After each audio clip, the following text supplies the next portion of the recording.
Yo le decía al pastor que, ¿verdad? Es muy espiritual oír un culto en la mañana, después comer y volver a otro culto, ¿verdad? Porque lo que uno tiene ganas ahora es de ir a dormir. Y más yo que duermo siesta. Así que si ustedes ven algún guiño de ojo, no se sorprendan.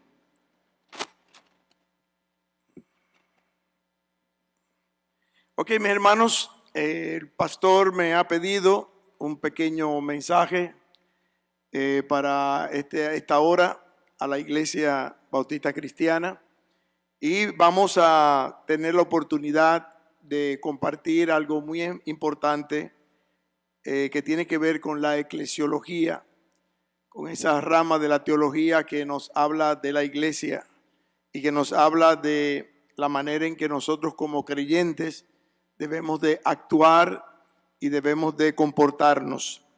El título del mensaje de hoy es el siguiente: comunión, unidad y perseverancia de los santos. Entendemos que si queremos tener una iglesia bendecida, si queremos tener una iglesia fuerte, si queremos tener una iglesia que glorifique el nombre del Señor, lo primero que tiene que haber es comunión, unidad y un espíritu de perseverancia en cada uno de nosotros, que evidentemente va a ser motivado por la gracia de Dios, porque si perseveramos es solamente por la gracia de nuestro Dios.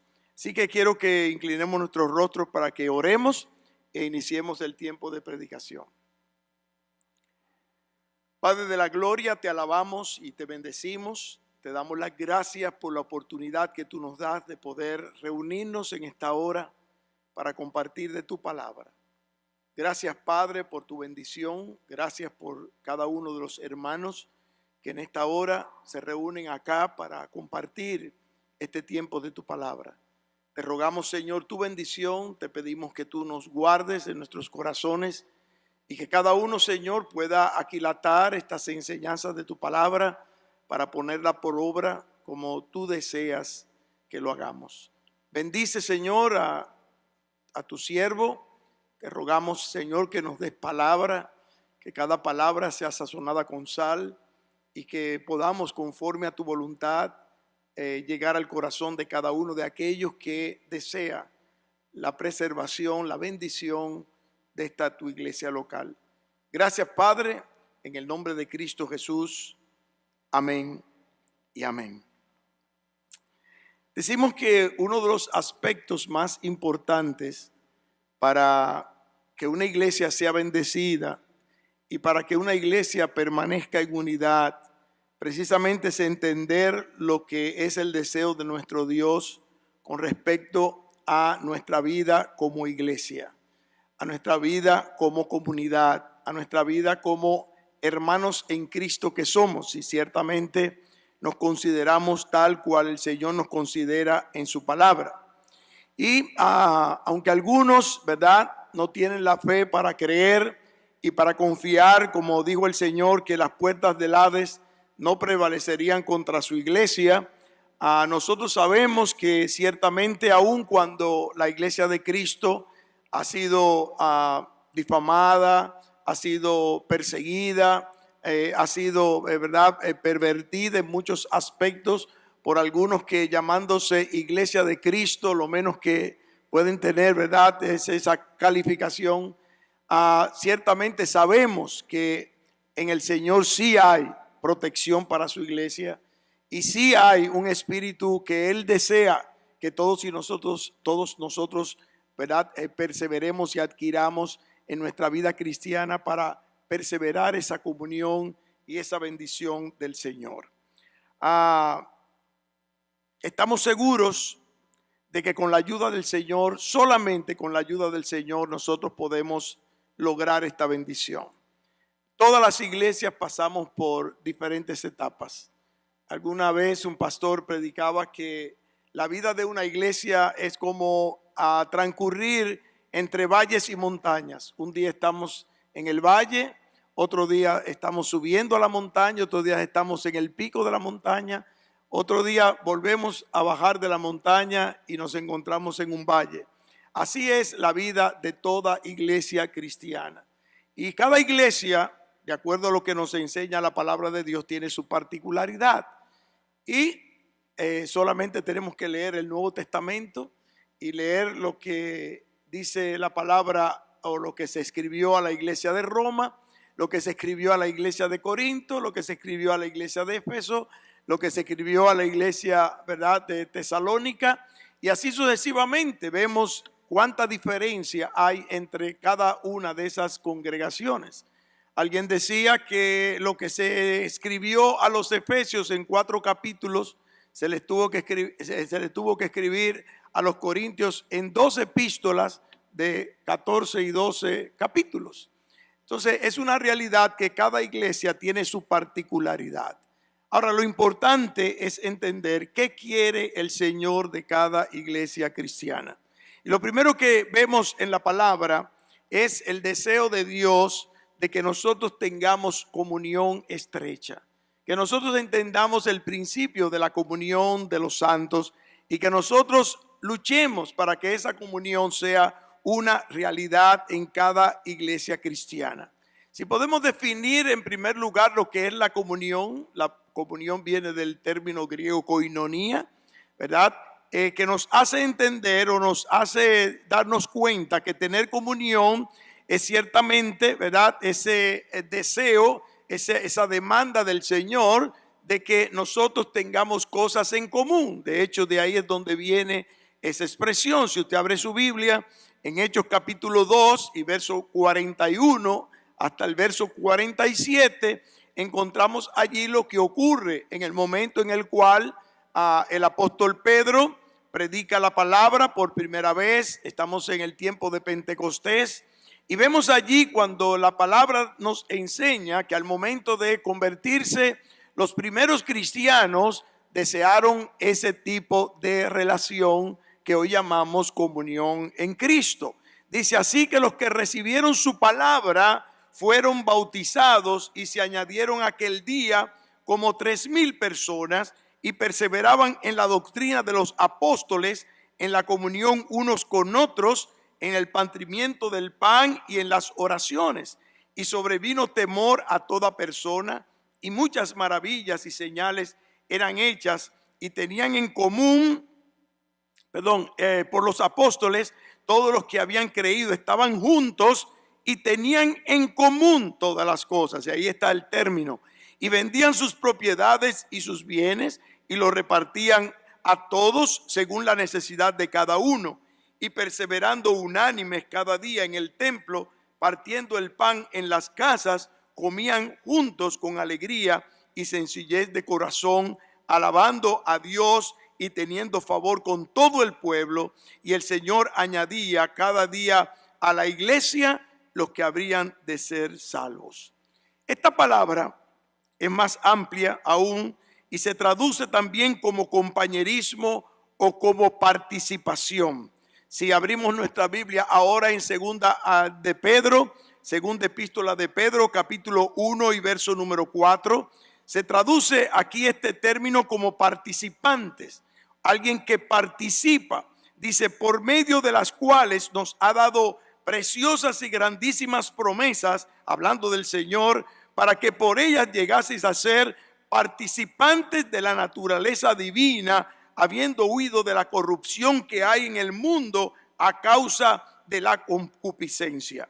Y en varios pasajes más se nos indica el más grande motivo de gozo del cristiano, el saber que somos compañeros, participantes de la persona de Cristo. O sea, estamos hablando del Hijo de Dios. Cuando nosotros participamos, cuando nosotros tenemos comunión, cuando nosotros mantenemos esa relación de compañerismo, estamos provocando o estamos viviendo, como dice la Escritura, lo que es una verdadera comunión en Cristo.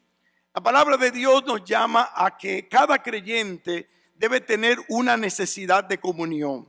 La comunión es una necesidad de hecho del ser humano, ¿verdad? Nadie puede negar que a menos que sea una persona con problemas, todos necesitamos en algún momento tener comunión. a menos que usted no sea una persona con problemas, ¿verdad? De ese tipo de personas que se aísla, ese tipo de personas, ¿verdad? Que se abstiene de relacionarse con otras por problemas mentales que pueda tener. El ser humano por naturaleza necesita ese toque de comunión uno para con el otro. De hecho, se cuenta la anécdota de un hombre que partiendo de su país a un largo viaje, sin saber cuándo iba a regresar, estando en la popa del barco, cuando se estaban despidiendo en años, ¿verdad?, donde en vez de aviones se viajaba en barcos, veía que todo el mundo tenía quien le despidiera, pero él no tenía nadie quien le despidiera. Y dice que bajó del barco, le pagó a un niño que estaba ahí en el muelle y le dijo: te pago solamente para que me digas adiós cuando yo me vaya. O sea, ciertamente hay un deseo natural en el ser humano, ¿verdad?, de tener una relación de valor uno para con el otro. De hecho, el Señor Jesucristo, sabiendo la necesidad que tiene el hombre, ¿verdad?, de estar en comunión y sentirse amado, sentirse aceptado, nos promete y le promete a sus discípulos al momento de su partida el que Él estaría con ellos todos los días hasta el fin del mundo. Y eso lo vemos en Mateo capítulo 28, cuando da la gran comisión, verso número 20, cuando Él dice: enseñándoles que guarden todas estas cosas que os he mandado, y aquí yo estoy con vosotros todos los días, dice, hasta el fin del mundo. Amén. De igual manera, nos enseñó a tener comunión unos con los otros y nos demandó en esa comunión un amor genuino, un amor verdadero. El que nosotros nos amásemos unos a los otros. Es más, la Biblia nos dice que en el amor en que nosotros nos relacionemos, o con el amor en que nos relacionemos, vamos a mostrar que nuestro Señor Jesucristo, y en la unidad en que mostremos ese amor, ha venido en carne. Noten lo que dice la palabra en Juan capítulo número 13, ahora versículo 31 al 35. Dice: entonces, cuando hubo salido, dijo Jesús: ahora es glorificado el Hijo del Hombre, y Dios es glorificado en él. Si Dios es glorificado en él, Dios también le glorificará en sí mismo, y enseguida le glorificará. Hijitos, aún estaré con vosotros un poco, me buscaréis, pero como dije a los judíos, así os digo ahora a vosotros: a donde yo voy, vosotros no podéis ir. Un mandamiento nuevo os doy, que os améis unos a otros como yo os he amado, que también os améis unos a otros. En esto conocerán todos que sois mis discípulos, si tuviereis amor los unos con los otros. Cuando estamos hablando de ese amor, estamos hablando del amor genuino, del amor ágape, del amor de Dios. De hecho, cuando nos reunimos así, como ustedes se han reunido hoy, ¿cómo se le llama eso? Hemos tenido hoy un ágape. ¿Por qué? Porque entendemos que en el momento en que su iglesia se reúne en el amor de Cristo, como dice aquí la Escritura, está manifestando, ¿verdad?, la realidad de la propia iglesia de nuestro Señor Jesucristo. Ahora bien, ¿cuál es la verdadera comunión y en qué consiste esa verdadera comunión? Según lo que nos dice la Escritura, la verdadera comunión del creyente primeramente es con el Señor Jesucristo y con su Espíritu. Si eso no ocurre en la vida de cada creyente, es imposible que eso ocurra entre uno que se llama creyente y otro que se llama creyente. Primeramente tiene que haber una comunión individual de cada uno de nosotros con el Señor y asimismo con su Espíritu, para que pueda haber una relación genuina de amor en Cristo entre nosotros. La palabra del Señor nos dice en Salmos capítulo 25 y verso 14, dice: la comunión íntima de Jehová es con los que le temen, y a ellos hará conocer su pacto.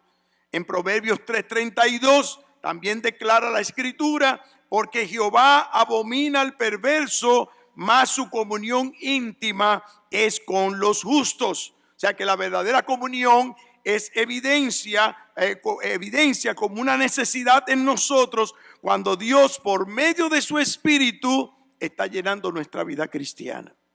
Cuando un creyente está lleno del Espíritu Santo de Dios, está mostrando que esa comunión es real por medio de su relación con el Espíritu de Dios y con nuestro Señor Jesucristo. Segunda Corintios capítulo número 13 y verso número 14. Cuando el apóstol Pablo está aquí ya despidiéndose en esta carta, dice: la gracia del Señor Jesucristo, el amor de Dios y la comunión del Espíritu Santo sean con todos vosotros. Amén. Como desea que en la iglesia de Cristo haya esa verdadera comunión en el Señor y por medio de su Espíritu. En Filipenses capítulo 1 verso 5 también el apóstol Pablo dice: por vuestra comunión en el Evangelio desde el primer día hasta ahora. Y en Primera de Juan capítulo 1 verso 3 dice: lo que hemos oído y visto, eso os anunciamos, para que también vosotros tengáis comunión con nosotros, y nuestra comunión verdaderamente es con el Padre y con su Hijo Jesucristo. Y ahí vemos lo que implica la verdadera comunión en el Señor, a que debe trascender a los santos de la iglesia. Hermanos, cuando nos reunamos, que tengamos verdadera comunión en Cristo Jesús. Que no es simplemente que fui al templo, que me senté en una silla, que simplemente oí lo que iba a oír, que me entró por este oído y me salió por este otro oído, y que yo no pude tener o experimentar una verdadera coinonía, una verdadera relación de amor con aquellos que también han nacido de nuevo y aquellos que también tienen una comunión especial con el Señor. La palabra de Dios nos llama a entender que si vamos a ser una iglesia bendecida, que si vamos a ser una iglesia fuerte en el Señor, que si vamos a ser una iglesia que manifieste al mundo y que dé testimonio al mundo de que nosotros somos verdaderos creyentes, tiene que identificarse con la comunión unos para con los otros. Amén. En segundo lugar, esta demanda bíblica de mantener una comunión en Cristo va a traer lo que la Biblia llama unidad de los santos. Va a llevar a la unidad del cuerpo de Cristo. Está claro que la verdadera comunión, ¿verdad?, lleva al creyente, lleva al cristiano a permanecer unido a los demás creyentes en el lazo que produce la unión del Espíritu Santo en nosotros. Esta necesidad se hace claramente visible en el funcionamiento de la iglesia y en la medida en que la iglesia entienda cuál es su rol, cuáles son los dones que hemos recibido de parte del Señor y lo pone en operación para que, como dice la Escritura, haya unidad en el desarrollo de las funciones que tiene que hacer la iglesia como iglesia. Estamos diciendo que no son los pastores solamente los que son llamados a hacer en la iglesia. Todos nosotros como santos, dice la Escritura, somos llamados a participar de la obra de Cristo. Cuando el apóstol Pablo escribe Efesios capítulo número 4 y habla en el versículo 13 sobre la manera en que la iglesia ha recibido dones como apóstoles, evangelistas, pastores y maestros. ¿Cuál es el fin? Dice allí, para que ellos edifiquen a los santos, equipen a los santos, ¿para qué? Para que los santos hagan la obra del ministerio. Ese es el propósito por el cual los pastores venimos acá, para enseñar a la iglesia. Estamos predicando la palabra para que ustedes sean equipados, para que a su vez tengan las herramientas en sus manos para hacer la obra del ministerio. Eso es lo que nos enseña la palabra de Dios. Si nosotros abrimos nuestras Biblias, de hecho, el Señor demandando y buscando esa unidad del cuerpo y esa unidad de los santos, dice en el capítulo 17 de Juan, verso número 20 al verso 23, el Señor rogando por sus discípulos dice: mas no ruego solamente por estos, sino también por los que han de creer en mí por la palabra de ellos, para que todos sean uno, como tú, oh Padre, en mí y yo en ti, que también ellos sean uno en nosotros, para que el mundo crea que tú me enviaste. La gloria que me diste, yo les he dado, para que sean uno, así como nosotros somos uno. Yo en ellos y tú en mí, para que sean perfectos en unidad, para que el mundo conozca que tú me enviaste y que los has amado a ellos como también a mí me has amado. Qué bendición que el Señor está orando por ti y por mí en esa oración. No solamente por ellos, sino por los que han de creer por la palabra de ellos. Todos nosotros creímos por la palabra de uno que a su vez le predicó al otro y al otro y al otro. Y por esa bendición y por el cumplimiento de esa demanda del Señor, de su iglesia, hoy nosotros podemos haber recibido el evangelio de nuestro Señor Jesucristo. El Señor llama a la unidad, a su cuerpo, que es la iglesia.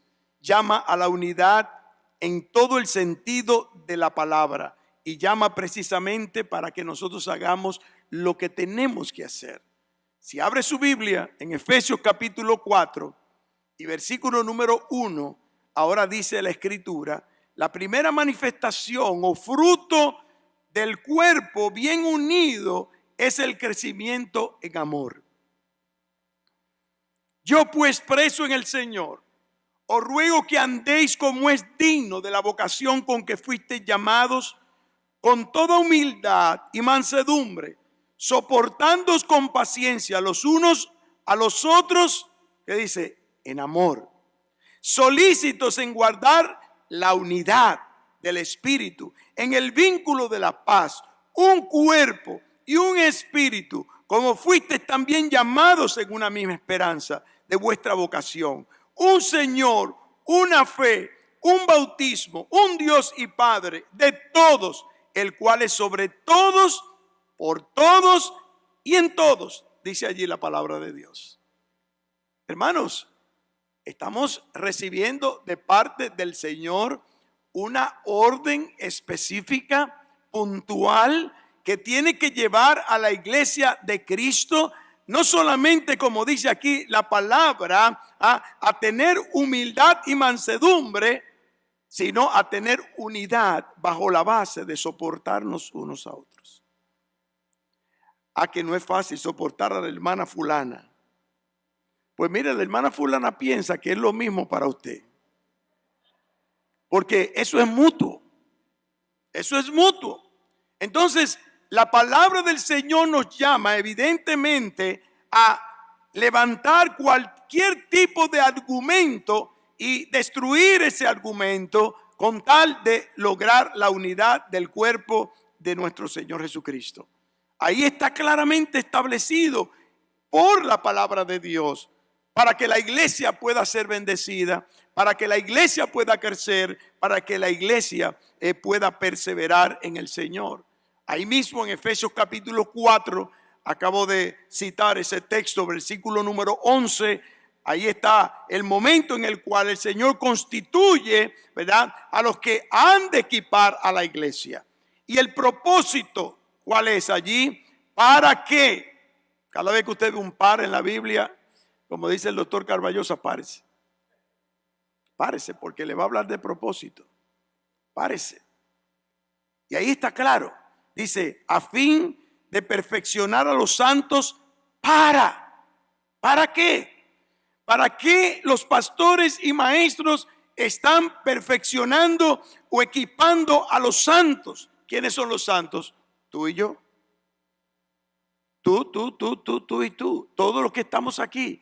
Esos son los santos, los que han sido apartados para Dios. Dice, ¿para qué? A perfeccionar o equipar a los santos. ¿Para qué? Para que los santos hagan la obra del ministerio. ¿Para qué? Otro propósito, para la edificación del cuerpo de Cristo.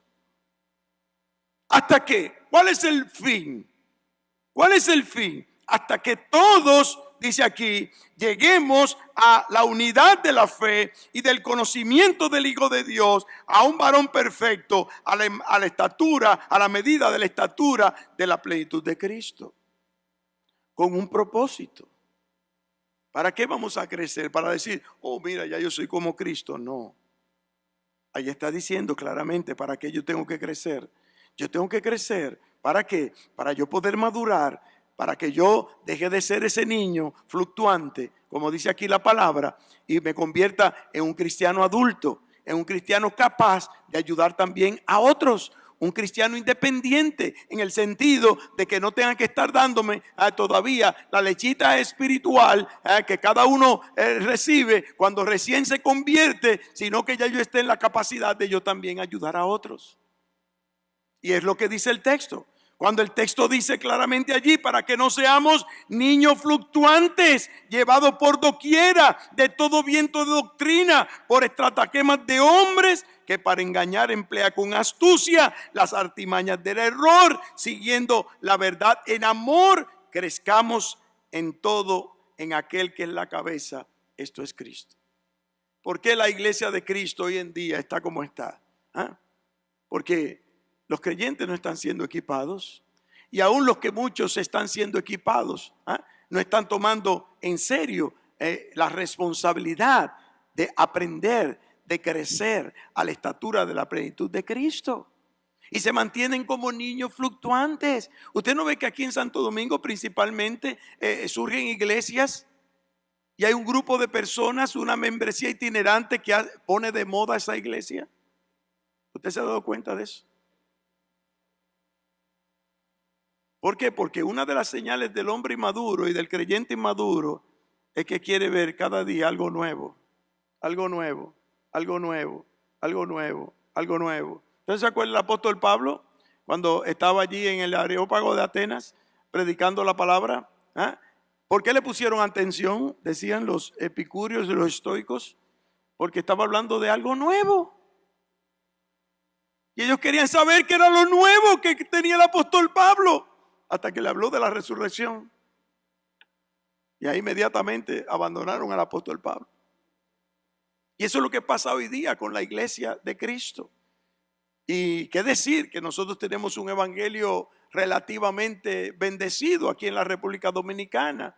Ahora que he visitado 3 países y las veces que he visitado en otras ocasiones en Sudamérica y Centroamérica, usted no se imagina la bendición de iglesia que ustedes tienen. Usted no se imagina. Como alguien dijo por ahí, nadie sabe lo que tiene hasta que no lo pierde. Usted no se imagina la cantidad de creyentes que andan esperando y buscando iglesias que sean netamente bíblicas y que se esté predicando la sana doctrina y la palabra de Dios únicamente. Oiga, no sabemos lo que tenemos en nuestras manos, pero tenemos que perseverar en mantener esa unidad del Espíritu como demanda la palabra de Dios. De igual manera, el apóstol Pablo llama a esa unidad que manifiesta el verdadero fruto verdadero en el Espíritu de ese cuerpo de Cristo que fue salvado por su sangre. Y veamos lo que dice Colosenses ahora, cuando él escribe a esta iglesia, capítulo 2, verso 1 al 3. Porque quiero que sepáis, dice él, cuán gran lucha sostengo por vosotros y por los que están en la Odisea y por todos los que nunca han visto mi rostro, para que sean consolados sus corazones, oiga lo que dice ahí, unidos en amor, hasta alcanzar todas las riquezas de pleno entendimiento, a fin de conocer el misterio de Dios el Padre y de Cristo, en quien están escondidos todos los tesoros de la sabiduría y del conocimiento. La unidad del cuerpo también manifestará y evidenciará un ambiente de paz dentro del cuerpo de Cristo. Oiga, Colosenses 3, 14 y 15 dice, y sobre todas estas cosas, hermanos, vestidos de amor, que es el vínculo perfecto, y la paz de Dios gobierne en vuestros corazones, a la que asimismo fuisteis llamados en su solo cuerpo, y sed agradecidos. Entonces vemos ahí claramente cómo la palabra de Dios nos llama a buscar esa unidad en el cuerpo de Cristo. ¿Cuál es el beneficio de esa unidad? Que nosotros vayamos creciendo y vayamos edificándonos en el amor del Señor, y que nosotros evidentemente podamos ser una iglesia fuerte, una iglesia bendecida, una iglesia que glorifique el nombre de nuestro Dios. Hermanos, es importante la coinonía, pero es importante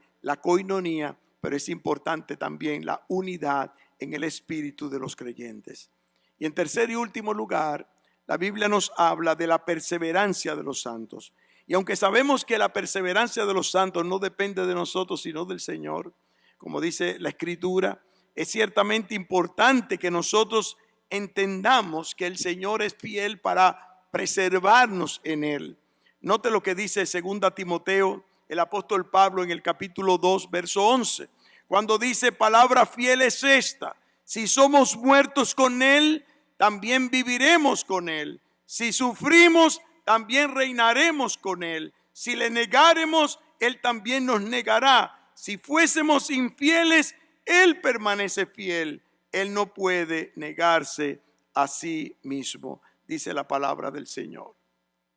Y vemos que desde el momento en que los primeros creyentes dieron su paso de fe, y eso lo encontramos en Hechos capítulo 2 y en el verso número 42, cuando la palabra de Dios nos enseña, desde aquel día los creyentes perseveraban en el Señor. ¿Qué dice el apóstol Juan en su primera epístola cuando habla precisamente de aquellos que no han perseverado? No están con nosotros porque no eran de nosotros. Si hubieran sido de nosotros, hubieran perseverado con nosotros. Pero esto se manifiesta para que sepamos que no todos son aprobados. Aquel que ha recibido a Cristo como Señor y Salvador, dice la Escritura, ha de perseverar en la gracia de Dios y por la gracia de nuestro Dios. Nosotros tenemos una responsabilidad porque hay una parte que Dios hace, hay una parte que nosotros hacemos, lo que llamamos la responsabilidad humana. Nosotros tenemos que obedecer los mandatos de la palabra de Dios. Cuando el Señor dice, no dejemos de congregarnos como algunos tienen por costumbre o por mala costumbre, diría yo, ¿verdad? Nosotros sabemos, y mucho más dice el texto, cuando nosotros sabemos que el día del Señor se acerca. ¿Usted sabe quiénes yo creo que creen que Cristo viene pronto? Aquellos que se congregan y no dejan de congregarse. Amigos, no que sí, yo sé que Cristo viene pronto, pero no se congregan. Están negando lo que están confesando o lo que están diciendo. La palabra del Señor me dice a mí que si yo creo que Cristo viene pronto, cada día debo yo estar más preocupado por estar congregado en Cristo Jesús. O como muchos dicen, yo quisiera que el Señor me encontrara orando. Ora 24/7, ora 24/7 y tú vas a ver que el Señor te va a encontrar orando. Yo quisiera que el Señor me encontrara predicando la palabra. Predica 24/7. Que yo quisiera que el Señor me encontrara aquí en su casa adorándole. Pues mira, no dejes de congregarte. Eso es lo que nos enseña la palabra de nuestro Dios. En Hebreos capítulo 10, verso 23, dice la Escritura esta realidad, y ahí está dentro de ese contexto. Mantengámonos firmes, sin fluctuar, dice, la profesión de nuestra esperanza, porque fiel es el que prometió, y considerándonos unos a otros para estimularnos al amor y a las buenas obras, no dejando de congregarnos como algunos tienen por costumbre, sino exhortándoos, y tanto más cuando veis que aquel día se acerca. La perseverancia es poder en la comunión del cristiano. La perseverancia es una bendición en el Señor y una seguridad para el creyente de que persevera en Cristo y de que está en Cristo. Por eso el Señor dijo claramente cuando habló de la vid y los pámpanos: yo soy la vid y vosotros los pámpanos. El que permanece en mí, dice, el que permanece en mí y yo en él, este lleva mucho fruto, porque separados de mí nada podéis hacer. Entonces, mi hermano, cuando usted revisa su vida espiritual, cuando usted revisa lo que es el efecto de esa vida espiritual en usted, y usted no se está dando cuenta de que su vida está seca, de que su vida está vacía, de que su vida no está produciendo fruto, usted tiene que cuestionarse si ciertamente usted está actuando y viviendo el Evangelio de Cristo. ¿Qué está pasando en mi vida? No puedo venir aquí a domar sillas. Esas sillas están domadas. Mire, no ve lo tranquilitas que están. Ella no necesita que nadie las dome. Usted viene aquí a oír la palabra de Dios, a equiparse, como dice la palabra, para que usted haga la obra del ministerio. ¿Cuáles son tus dones? ¿Ya nos ha estudiado lo que son tus dones? ¿Cuáles son los dones que aparecen en la Biblia? ¿Cuáles están en operación para la iglesia hoy día? ¿Qué es lo que Dios quiere? ¿Cómo yo puedo usarlo para la gloria de Dios? ¿Qué estoy haciendo para la gloria de Dios? ¿Qué fruto estoy produciendo para el Señor? Y de esa manera yo voy a darme cuenta si verdaderamente estoy en Cristo, estoy perseverando en el Señor, como dice la palabra. Entonces es importante que nosotros entendamos, mis hermanos, que ciertamente Dios desea la comunión entre nosotros en amor, que nosotros tengamos la unidad en el Espíritu y que busquemos esa unidad con la iglesia, con nuestros hermanos, como demanda la palabra de Dios, y que nosotros perseveremos dando fruto para la gloria de su santo y bendito nombre. Amén. Que el Señor me los bendiga. Ya pueden irse a dormir siesta. Que Dios les guarde. Vamos a orar. Padre de la gloria, te alabamos, te bendecimos, te damos gracias una vez más. Por medio de tu palabra hemos aprendido nuestra responsabilidad para preservar a tu iglesia de ese mal que cada día vemos en este mundo, donde vemos iglesias llamadas cristianas, donde no hay amor, donde no hay unidad, donde no hay comunión entre los creyentes y donde de manera efectiva su testimonio de perseverancia nos muestra que están en Cristo. Padre, te pedimos que nosotros vivamos la vida cristiana en esa unidad que tú demandas en tu palabra y que tú deseas que nosotros practiquemos día a día. Guarda nuestros corazones, bendice nuestras almas, oh Dios, y que un día, ese día glorioso en el cual tú vendrás por tu iglesia, oh Padre, estemos ahí dándote gracias y dándote la gloria que solamente tú mereces. Lo rogamos y te damos las gracias en el nombre de Cristo Jesús. Amén y amén.